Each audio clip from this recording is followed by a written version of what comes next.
네, 보신 대로 더 격화되고 있는 대우조선해양 파업은 시간이 길어질수록 노사 간의 접점을 찾기가 더 어려운 구조입니다.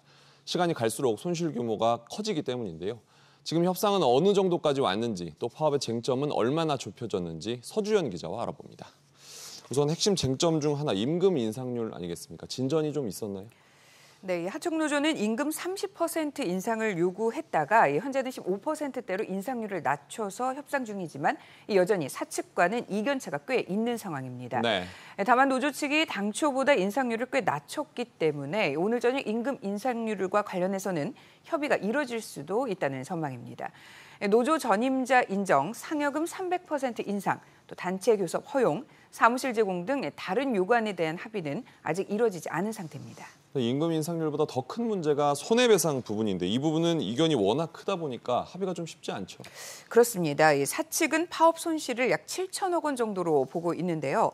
여기에 대한 손해배상을 청구하겠다는 건데 노조는 부재소 합의, 즉 소송을 제기하지 않는 것을 약속하라는 상황입니다. 네. 노조 입장에서는 요구안이 모두 관철돼도 손해배상과 형사처벌이 진행이 되면 득보다 실이 훨씬 큽니다. 대우조선은 과거에도 이 노조의 부재소 합의 제안을 수용해 왔지만 이후에 불법 행위가 더 증가했고 결과적으로는 이번 파업의 단초로까지 작용했다고 판단을 하고 있습니다. 네. 또 만약에 소재기를 안 할 경우에는 대우조선 경영진이 주주들로부터 배임 소송을 당할 가능성도 있습니다. 손실 규모가 말씀하신 대로 7천억 원, 상당히 큰 규모인데 결국에는 산업은행이 나설 수밖에 없는 겁니까? 네, 민주노총은 성명을 통해서 산업은행이 책임지고 대우조선이 해결할 수 있도록 역할을 다 해야 한다라고 주장을 했습니다. 산업은행은 정부가 나서는 만큼 사는이 직접 판단하고 결정하는 것은 적절하지 않다고 밝혔습니다. 네. 한편 변호사 모임 등 시민사회단체와 학계에서는 오늘 기자회견을 열고 대우조선이 사용자로서 하청 노동자들과 단체 교섭에 보다 성실히 응해야 한다고 주장을 했습니다.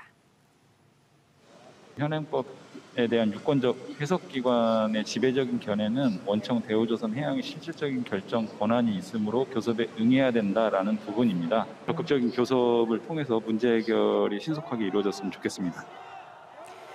네, 한편 더불어민주당 을지로위원회는 이달 중에 강석훈 산업은행 회장을 만나서 사태 해결을 촉구하기로 했습니다. 사태가 사회 전방위적으로 퍼지고 있는데 어떻게 해결될지 지켜봐야겠군요. 서 기자 잘 들었습니다.